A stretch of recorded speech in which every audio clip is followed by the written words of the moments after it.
Alright friends, it's that time of year again. Time when the dandelions are going to start peeking up in your lawn. For a lot of people, that means they have to go out and kill these things, throw pesticides down. It's a imposition on them. Not to me though, because I know what some of you other ones know. Dandelions make delicious wine. Alright, it's a delicate floral wine, and if done right, it's an absolute delicacy. There are some things to remember though.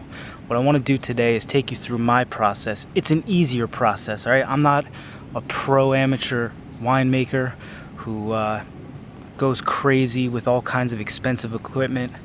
I'm trying to make a whole batch of lovely dandelion wine for like 20 bucks, alright? I want to show you how to do the same thing. First thing you need to do, obviously, is pick the dandelions.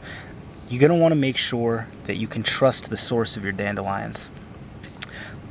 You want to be able to ensure that they don't have any pesticides on them, that they're not next to a road where they use road salt, they haven't been fertilized. You just want clean dandelions. This means, tempting as it may be, the soccer field down the street, the public park, you're probably going to want to stay away from there. If you can, find a private yard where you know for a fact that the dandelions have not been sprayed with anything. I'm standing in my front yard right now.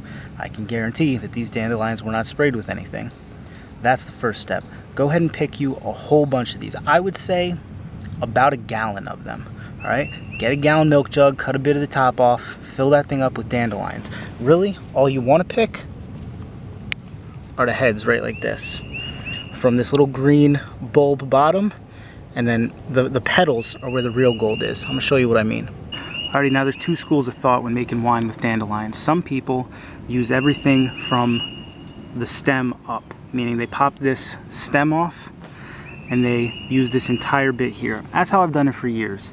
And it makes a slightly more bitter wine, though there are ways around that, which I will explain later on in the video. What most people do is they only use the petals. So what you're going to want to do is get your dandelion kind of like this, and you're really just trying to take the petals off the top. That beautiful golden bit. And you want to leave as much of the green as possible. And now you can get as meticulous as you want with this. Some people will actually go through the process of peeling all these little green bits back. That's a bit much for me, especially knowing that I have to do a gallon of these. Alright, I find it's perfectly acceptable once these are washed to just sort of pull it up like this, take a scissors or a very sharp knife and cut off all those petals there. After you do a gallon of these, you're going to have a huge mound of these petals. Again, the first thing you want to do after picking them, go inside and wash them. Put them in a bucket, slosh them around in water.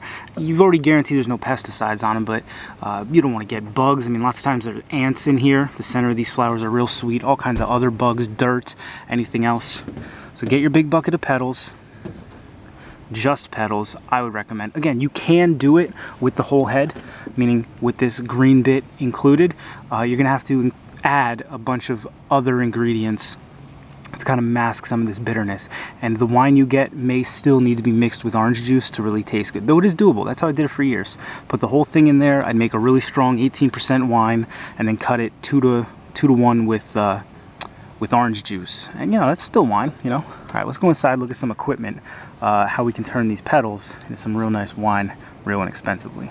Alright, now the real first step to this, before you ever go picking any dandelions or any other kind of fruit, because this process will absolutely work with any kind of fruit you find, you're going to need to accrue some rudimentary equipment to accomplish this task. Now you can spend as much money as you want on home brewing wine.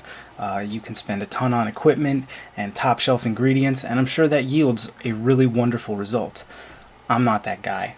I'm trying to do this as inexpensively as possible. So the first thing you're going to do, before you do anything else, go get a bottle of Carlo Rossi. For those that don't know, this is basically box wine that's not in a box. This 4-liter bottle is about $13. It's glass. It's got a screw cap on it, and it's absolutely perfect for home brewing wine. You always want to, excuse me, I keep saying home brew. I meant fermenting, home fermenting wine, homemade wine.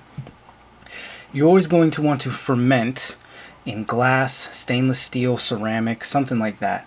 You don't want to do it in plastic. You don't want to do it in a Teflon pot or anything else like that.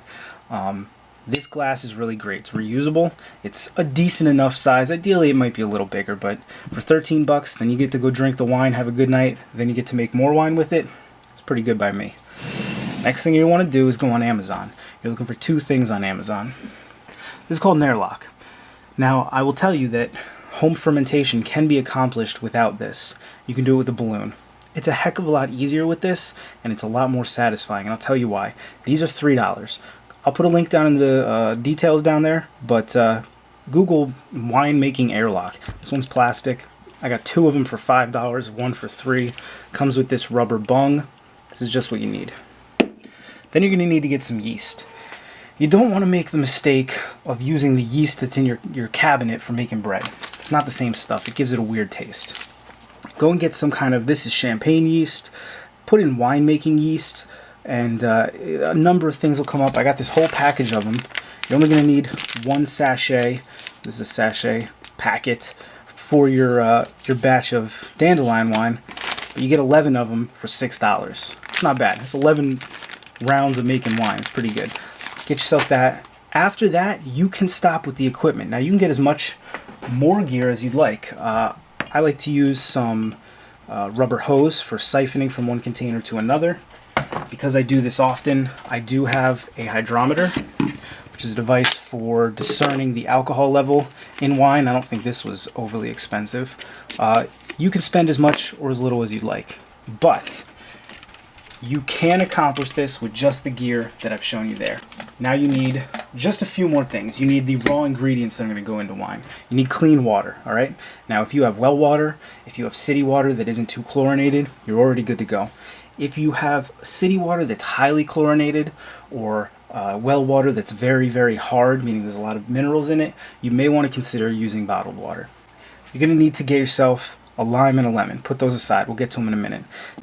Another thing you're probably going to want is some kind of cheesecloth. Now, I don't know where to get cheesecloth, to be honest with you, so I get these super thin, like, I guess, what are they, like washcloths or dish towels from Walmart. It was 10 of them for $2. Can't really beat that, right? What you're going to do is take one of these, lay it out, and in the middle of it, you're going to put all of your dandelion petals, right? Then you're going to pull all the corners in, and you're going to tie the top up so that you end up with a dandelion tea bag in here. All right, so all your petals are going to be in the middle of this. Tie it up in a knot if you can. Tie it with a rubber band, doesn't matter. Put that aside. Now you're going to take your Carlo Rossi bottle. You're going to fill it up to about here with water, where it starts to neck down. Pour that into a large stock pot. Turn the heat on. Get it to right before it's boiling. You don't need a rolling boil for this. You're just going to lose water doing it that way. Get it nice and warm. Then you're going to stir in 6 cups of water. It's going to take a while for these to dissolve. Once they are fully dissolved, you're going to turn the heat off, take your dandelion tea bag, and put it in the water. Mix it around a little bit. So let it sit in there for at least 20 minutes. You're making dandelion tea at this point. You should notice the water is going to start getting a brownish color. That's exactly what you want. After about 20 minutes, you're going to remove this tea bag. Just toss the whole thing. Don't try to save the cloth. It was, you know, a couple cents when you really break it down to it. Throw that in the garbage. Now you've got this tea that's got the essence of dandelion. It's got 6 cups of water, 6 cups of sugar, and your water. Next, you want to take a lemon and an orange. That's what you see up here, all right? You're going to cut them into segments. Some people like to peel them and omit the white pith. I don't have any problem with that. I put them all in there together, 1 whole lemon, 1 whole orange. Take out the seeds, obviously, all right? So now you've got your mixture. It's got lemon, it's got orange, it's got water, it's got the sugar, and it's got your essence of dandelion. You're going to want to find some way to transfer all of that into this jar right here. All right. It should be noted that this jar needs to be cleaned thoroughly beforehand. I like to take a bottle brush to make sure I've scrubbed out all the old wine. Then I take near boiling water. I put it in here. I shake it around. They do sell things that are chemicals that are specifically for sterilizing equipment before homebrewing. It's too expensive for me. I don't have time for that. It is the right way to do it. Boiling water and some diligence will do it. So you got this thing clean. You've transferred in your mix of everything. Now you want to let that cool down. Get a thermometer. You need that to cool down to right around 100 degrees. No more than maybe 110. Like 104 or 5 is perfect for adding the yeast. Now there are some controversies about how to properly add yeast. Some people activate this yeast before they put it in here. They put it in a small dish with some water that's exactly 104 degrees, and what that does is it's supposed to limit how many of these yeast you lose in the process. I've never had a problem. It's probably the more correct way, but what I say is get this down to about 105 degrees. You're going to break your yeast open. You're going to pour it in the top. All right? Once this yeast is in there, you're making wine. The only thing left to do is to place your airlock on top. Now the way these work is you're going to put water in here. You see these lines? I know I got a wicked glare. You're going to put water in here in the top so that it fills up to these lines. What that does is creates an airlock. As the yeast eats the sugar and creates alcohol, it also creates CO2 as a byproduct. That CO2 is going to travel up through the bottle, up into this bung, up into the airlock, and create positive pressure on this side. The pressure will be able to push down through the water and blip up the top. That is perfectly illustrated here on this wine that's going. That's what you're seeing, that air that's creating positive pressure on this side is pushing down on this water and blipping up. So the air from inside this bottle can escape the CO2 that's being created by the yeast, but air will not be able to travel down through here, back through the water into it. What that does is it cuts down on the potential for contaminants. You don't want outside air. You don't want wild yeast and bacteria to get in. You're creating a whole little ecosystem in here for the yeast. You're giving them everything they need, the nutrients and everything, and you want to let them do their thing without any outside interference. And then you just let this thing sit. You want to put it in a cool, dark area. We're in my basement right now. I got a lot of lights on, but these are off during the day. It stays about 65, maybe 70 degrees down here, and this will do its thing for a good 2 weeks. 10 to 14 days is how long it takes. And you'll see, when you first start this, it's going blip, blip, blip. This one's been in here a week. It's slowing down a little bit. In another few days, these won't be going so constantly, and then eventually it will stop altogether and this water will equalize. When it's back to equal, I know fermentation has stopped. At that point, it gets a little messy what you have to do next. At the bottom of this container is going to be what they call in winemaking lees. I believe it's L-E-E-S. I don't know what it actually stands for, but I like to think of it as what you leave after making wine. There's going to be sediment down here. It's dead yeast. It's other bits, maybe particulate matter from the dandelions or any number of things. What you want to do is separate your wine from the lees. There's a couple ways to do that. You can pour it through another piece of cheesecloth like this, or you can siphon, drop a tube in here and pull a siphon and stop siphoning at about this bottom level right there. For the first go around, I like to just take the whole bottle and dump it through several layers of this cheesecloth material. Again, this isn't actually cheesecloth. This is it's some really thin fabric cloth, like dish towel that I found at Walmart. Works perfectly though. If you fold this about 10 times, put it in a funnel, and pour it through that, you do a really good job of siphoning out or filtering out the lees, the particulate matter, the dead yeast, all that. What I then like to do is let my bottle sit for another couple of days, and what that's going to do is any additional particulate matter that made it through the filtering process is going to drop to the bottom of this bottle. I believe this process in winemaking is called casking. There might be some other names for it too. Racking, that's what it's called. It's called racking. You rack the wine, you let the particulate matter drop to the bottom. Then I take my rubber hose. Again, not a necessary item, but I certainly like it. You insert it into your jar, but you stop about an inch from the bottom. And then you pull a siphon. And what that's going to do is drain all this liquid down. And if you've done it carefully enough and you watch the hose to make sure you're not picking up any particulates, you're going to have an inch left of liquid that's like a muck of particulate matter and a little bit of wine. You do lose some wine on this method, but after that, you're ready to bottle. Your best option for bottling, ball jars. You can get pint ball jars, you can get quart ball jars. Make sure they're sterilized. Always use new lids. You can store this stuff for a nice long time. This is a blueberry wine that I made over the winter. I bottled it on March 25th. So it's been about 2 months. It's aging well. I taste it every now and again. I think I'm going to let it age for another 3 months before I really dig into it. Wine really does need to age. It's kind of a bummer. You do all this work, and it takes months before you can truly enjoy this. Dandelion wine, that's especially true of. The day you do that final siphon and bottle it, if you taste it, it's going to taste like wine. You're going to taste the alcohol, but it's going to be kind of gross. And you're going to think you screwed something up. It needs to rest. You need to give it a chance to mature in the bottle. I recommend with dandelion wine, after you've gone through the 2-week fermentation process, at least another day or two racking, and then you finally get it into your ball jar, I recommend letting those ball jars sit for 2 weeks to a month. It's going to be tempting, but it's going to be so much better tasting after 2 weeks to a month. Go even longer. I know people that make wines like dandelion wine, and they rack it for 5 years. I don't have that kind of willpower, you know.